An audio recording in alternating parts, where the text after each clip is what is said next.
What's up guys, Matt back again, and this is the Ichiban Kuji Dragon Ball vs. Omnibus Beast, and in today's video we're going to be reviewing the entire set. Before we dive into the video, please remember to subscribe and hit the bell, like the video, comment your thoughts down below for us to discuss, follow me on my socials, and consider becoming a YouTube member to enter into our monthly giveaways and Discord server so our community can help you on your Dragon Ball figure collecting journey.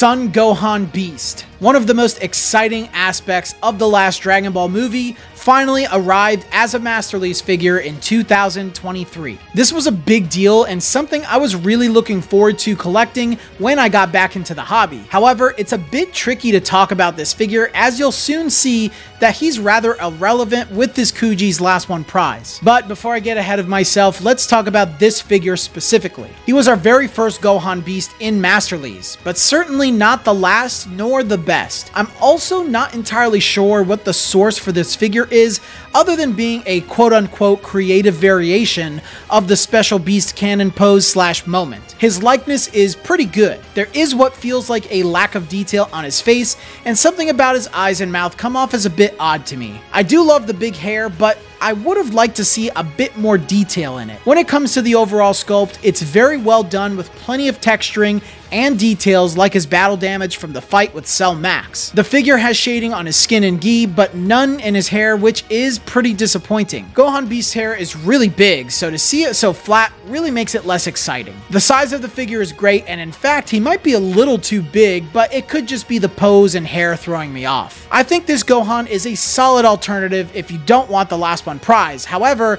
you'll soon find out that the Last One prize is superior in nearly every way.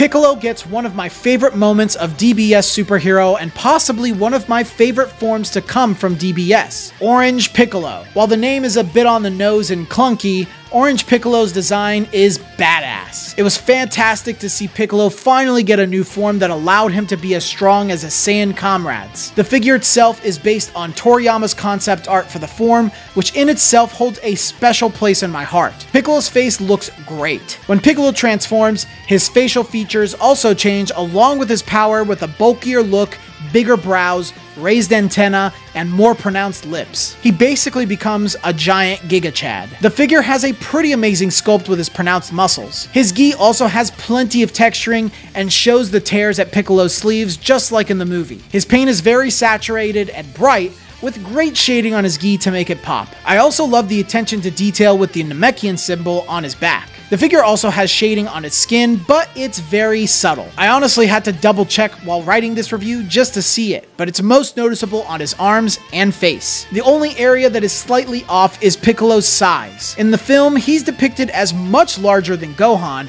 so the figure could have hit the 12 to 13 inch mark to really reflect his actual size and scale. This is all before he becomes a giant, by the way. Other than that, he still fits in very well and is a pretty large figure. I love this Orange Piccolo figure, and even though he could have been a little taller, I think he's my favorite figure from the set and maybe even one of my favorites of all time.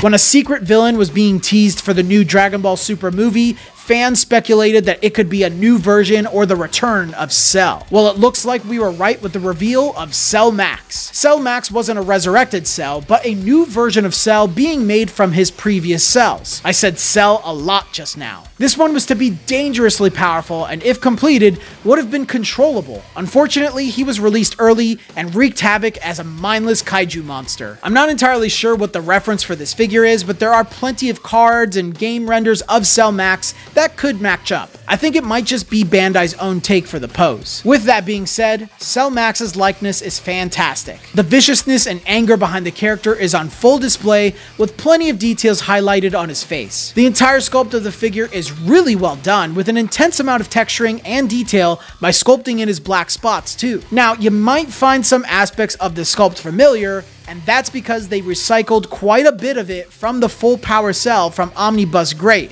One of my favorite figures, am I right, guys? However, they did change his torso by angling him forward and, of course, added additional differences between both characters. Usually, I have a problem with recycles, but this one is one of those rare occurrences when Bandai takes a bad figure or lesser figure and improves upon it. The monstrous, sloppy, disgusting look fits this Cell Max far better than Perfect Cell. The paint and shading also helps in that department, as he has a lot of blacks used in order to make the shading a bit of a different application than what we're used to seeing. I would say the only area I take real issue with is his size and scale. Like Orange Piccolo, this figure could have used 1 to 2 inches of height to make him feel closer to scale. I understand giant characters aren't typically made to scale with figures, but they should at the very least be something like a Masterly's Extra and hit the 14-inch mark. Other than that, I think this figure is fantastic and something to behold in person.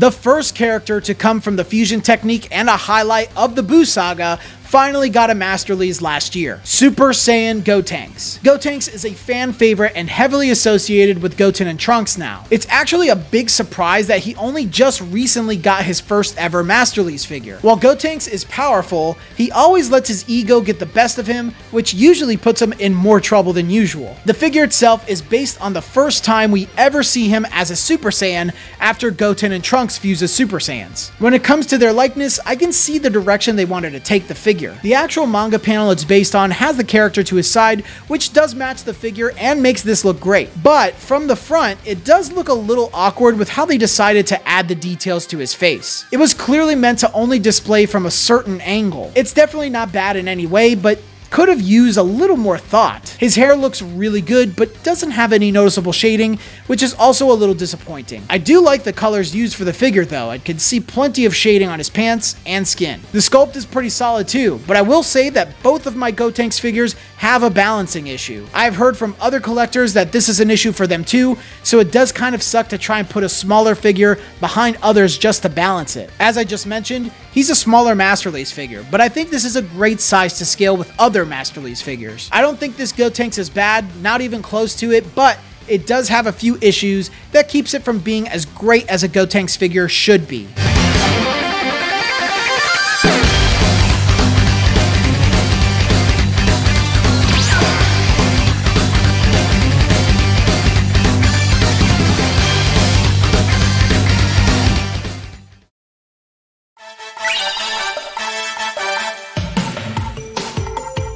Now, Bandai did double up and give us not one Gotenks figure, but two.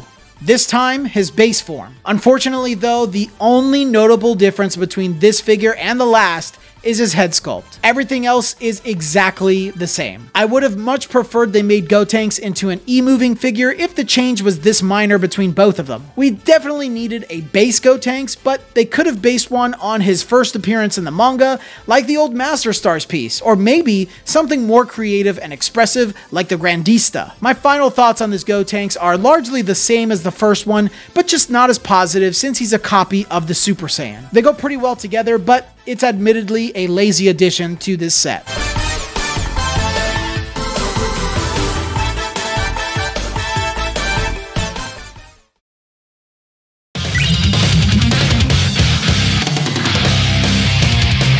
Now we're talking. Super Buu finally gets his own Masterlies. Super Buu became one of the most prominent and menacing versions of Majin Buu, from killing nearly all life on Earth, being stronger than Gotenks before he went Super Saiyan 3, and going as far as absorbing some of the mightiest of Earth's fighters just to survive and get ahead. Majin Buu figures are very hard to come by. This would be our third Majin Buu figure and our first and only Super Buu Masterlies so far, not counting the upcoming Gohan. Majin Buu is one of my favorite villains, so I was extremely excited to get this guy for myself. The figure is clearly based on his iconic pose from the manga used in many depictions of Majin Buu. His likeness is incredible. He's incredibly expressive in the face and has lots of details in his eyes and smile. I am a little disappointed with the line under his chin, separating the head mold from his neck, but it's honestly not that distracting, nor is it really that bad. The rest of his sculpt is amazing. His muscles are very close to the source, even reflecting his unique looking abs. There are lots of texturing on his pants, plus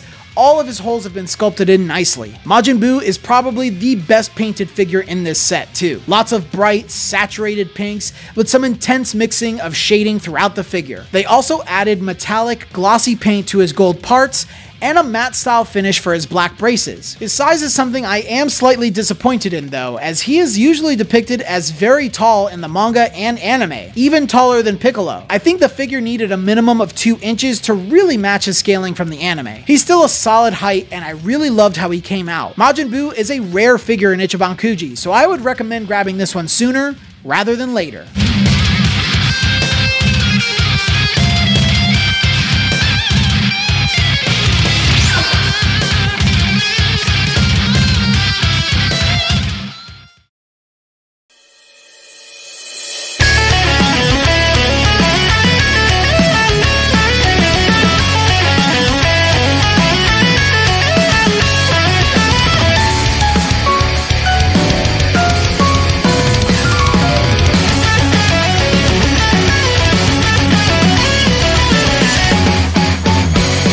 Our last one prize is the relevant version of Prize A, Son Gohan Beast firing his special beast cannon. While this figure is a variation of Prize A, there are some notable differences between both figures in a few areas. First, the likeness of this prize is slightly different than Prize A with smaller pupils. It's a small difference, but it's worth noting. I still feel as though his likeness is not as detailed as it should be, as shown in their promotional images, but it's still pretty solid. His hair is also finished with a metallic paint very similar to the Ultra Instinct figures, though it is more of a gray rather than a bright silver. I think this is a much better figure than Prize A and really helps draw your eyes to the last one Prize's hair. And finally, the obvious difference between both figures is that this Gohan's hand is actually firing a special beam cannon instead of just having an open palm. The reference is far better and really feels natural on this figure, while the other one looks a bit awkward. This is definitely the best Gohan Beast figure you can get on the market, and clearly the superior version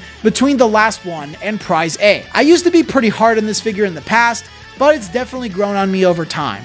It's a badass figure for a badass moment.